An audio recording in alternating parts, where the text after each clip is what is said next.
Hello guys, NautoAce here, and yes, I am very late on this topic, and that is my thoughts on Sakurai presents Mythra and Pyra. So of course, if you've been following Smash Brother, the fourth character for Fighter Pass number 2 are Pyra and Mythra. So they're gonna be the new Zelda, like in Melee and Brawl. So again, if you follow the story of what the game is, then you'll understand. And as always, Sakurai, every time he does this presentation, he gives respect to the character and gives a backstory to what it is and what the character are from. So before I kind of give my opinion, I'm gonna give you a quick intro of who Pyra and Mythra is. So they're from a game called Xenoblade Chronicles 2 by Monolith Soft. And they're also known for doing Xenogear for the PlayStation, Xenozaka for the PlayStation 2, and now Xenoblade for the Nintendo console. And if I also understand, they're also owned by Nintendo. Different story there, but that's what they are. And Xenoblade Chronicles 2 is sort of a sequel to the original game. However, it's its own story. So one of those type of Final Fantasy or Disgaea. So not to worry about it. Do I need to play the first game? No, you don't. It has its own story there. So in this presentation, it starts off with Sakurai introducing first the new stage that comes with the character, and it's called the Cloud Sea of Alred. So that's what the world called in the world of Xenoblade Chronicles 2. It's about titans, people living on this giant monsters, and Rex actually has his own titan, an old dragon, and he has a shack there.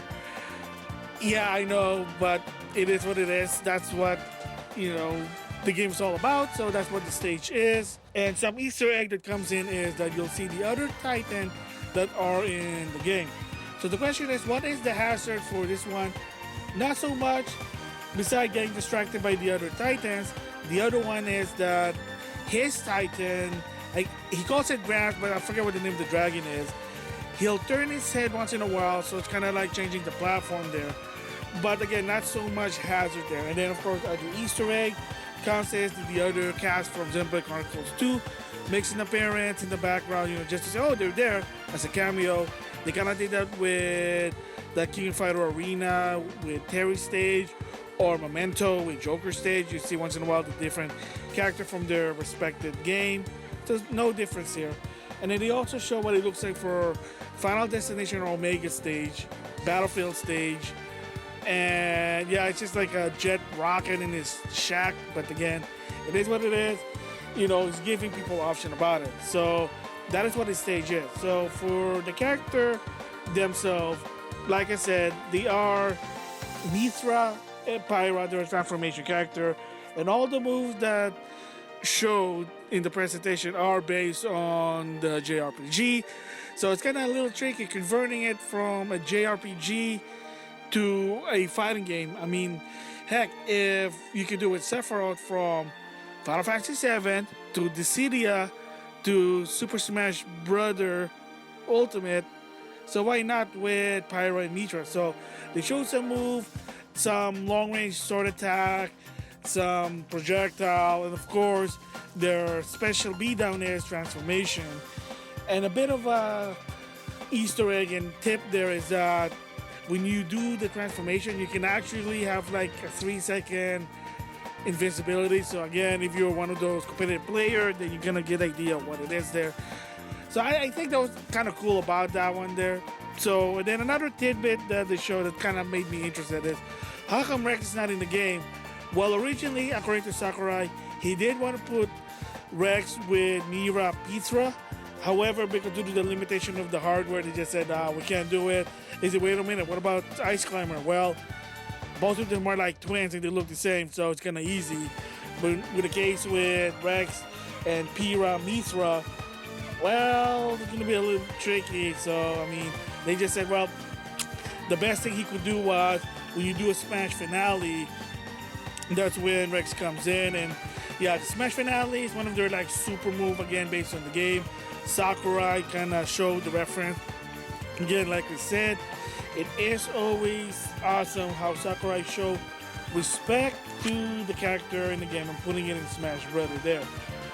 So overall about the character in the stage, I think it's good. I've been playing them. That's why this was late.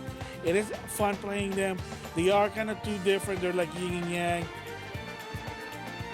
Pyra is more like a strength type, while Mythra is speed type. So again, you have that strategy of switching for one character to another. Again, if you time it right, you'll probably get an advantage there. So again, I enjoy playing them. Do I main them? Not so much, but it is fun. They're fun to play as Mythra and Pyra. So other thing that they also showed in the presentation is the music. So of course, since Xenoblade Chronicles already in the game, so of course no surprise. First of all, the stage can have some new song, but of course, just like they did with Sephiroth, they will be adding the same song also to Gower Plain, which is from Xenoblade Chronicles 1, Shulk's stage. So again, now you got more song. You can use it either Alrest or Gower Plain.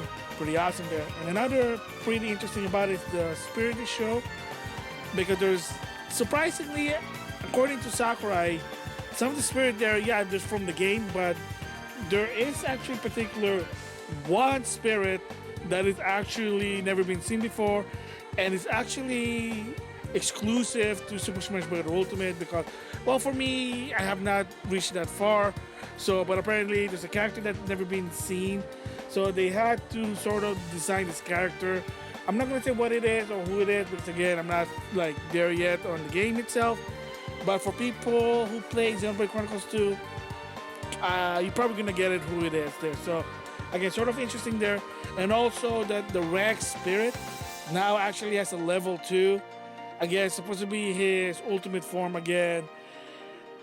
I gotta play the game. I got too many games and I'm not even there yet. So that is interesting when it comes to Pyra Mythra's presentation. And then of course, with the presentation, there's also gonna come with me costume. And for this one, it's really just two franchise.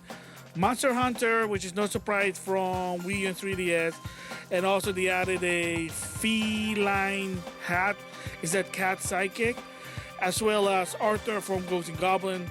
And if you don't know why and kind of timing was there, first of all, Monster Hunter Rise is coming, well, it's already out, but during the presentation, the game was also in the same month. And of course, with Arthur, Ghost and Goblin Resurrection, the new version for the Switch, which also going to be on the other console later on, was also out. So it's kind of fun. It's like a Capcom galore. So there's not even a Xenoblade Chronicle Mii costume, but of course it's already have Mia and of course Rex if you bought the first fighter pass. So not only you can play as Mii costume Rex, I know it's not the real thing, Rex himself actually does make an appearance there. So not bad. For overall, for this presentation, I say it was really good. Character-wise, I enjoy playing them. It is actually fun. Again, if you trust Sakurai with his choices, you'll have fun with it. But again, like they said, well, you know, if you don't trust him, if you don't feel confident, don't buy the fighter pass, buy the individual, and there you go. So other thing also you mentioned is that he buys figure and then he'll either consider putting the figure in the game or not. I know, weird thing. And another one also, he talks about the trailers. Apparently in the case with Mythra and Pyra, it was Monolith Studios, the one that did it rather than himself. I don't know, tidbit if you really care about that one. I mean, it is what it is. You're gonna show how Sakurai has passion for the character, the game, and he's working on. So there you go. So a little bit of teaser I'm gonna do is that in a future video, I'm gonna give my thoughts on what's the future of Super Smash Bros. Ultimate. Should it be continued with Fighter Pass 3? Should it not? And of course, there's even a rumbling rumor that apparently it's not going to be just 6. There's going to be a bonus 7th character in the game because of the coding of the game, but again, I don't know about that. We'll just have to wait and see. So anyway, those are my thoughts on Pyra Mythra's presentation. I think it was great. Again, if you don't like the idea of him having sword fighter in Smash Bros., there's too much of that. Don't blame Sakurai. Blame Nintendo of Japan. They're the one. And I said it before, I'm going to say it again. How it works is they were given a list to Sakurai, and then he picks which one is going to be able to work on Smash. But to some extent, the suggestion comes from Nintendo of Japan, not Sakurai. So if they want Minecraft Steve, there you go. If they want Pyra and Mythra, there you go. You can't do anything about it there. So yeah, it is what it is there. So those are my thoughts, and with that, I'll see you guys later.